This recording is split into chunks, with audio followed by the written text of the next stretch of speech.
Hello. आज मैं एक छोटी सी वीडियो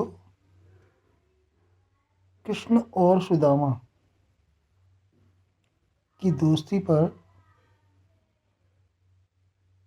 कुछ इमेजेस यानी चित्रों के माध्यम से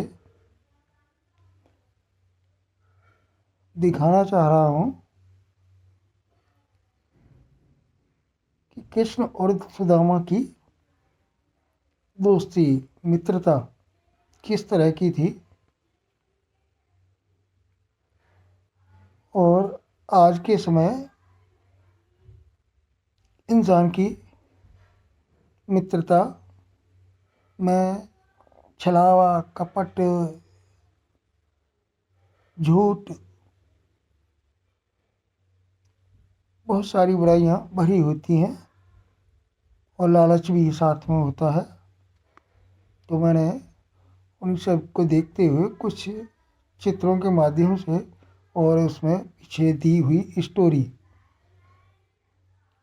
के माध्यम से एक वीडियो बनाई है। आप उसे अवश्य देखें।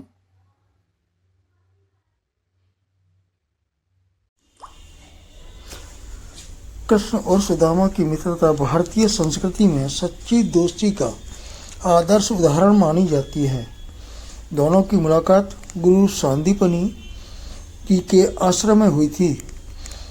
एक ओर थे यादव कुल के राजकुमार श्री कृष्ण जी और दूसरी ओर थे निर्धन ब्राह्मण सुदामा। लेकिन दोनों के बीच कभी भी धन, पद या प्रतिष्ठा का भेद नहीं आया।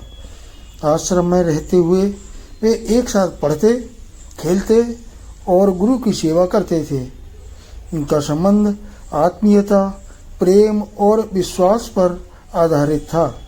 समय बीतने के साथ कृष्ण द्वारका के राजा बन गए और सुदामा अत्यंत गरीब जीवन जीने लगे। सुदामा की पत्नी ने उन्हें समझाया कि वे अपने मित्र कृष्ण से मिल आए, शायद उनकी सहायता से घर की गरीबी दूर हो जाए।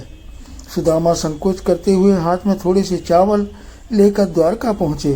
कृष्ण ने अपने बाल सखा को पहचानते ही गले लगा लिया और अत्यंत प्रेम से उनका स्वागत किया। उन्होंने सुदामा के फटे वस्त्रों या गरीबी की ओर ध्यान नहीं दिया, बल्कि सच्चे मित्र की तरह उनका सम्मान किया। सुदामा चावल भेंट करने में भी झिझक रहे थे, पर कृष्ण ने उन्हें प्रसन्न होकर स्वीकार किया। सुदामा बिना कुछ मांगे लौट आए। घर पहुंचने पर उन्होंने देखा कि उनकी झोंपड़ी एक सुंदर महल में बदल चुकी है और उनका जीवन सुख समृद्धि से भर गया है। यह कहानी सिखाती है कि सच्ची मित्रता निस्वार्थ होती है। कृष्ण और सुदामा की दोस्ती प्रेम, समानता और करुणा का संदेश देती है, जो आज भी हमें ब्रह्मता और मानवता का पाठ पढ़ाती है।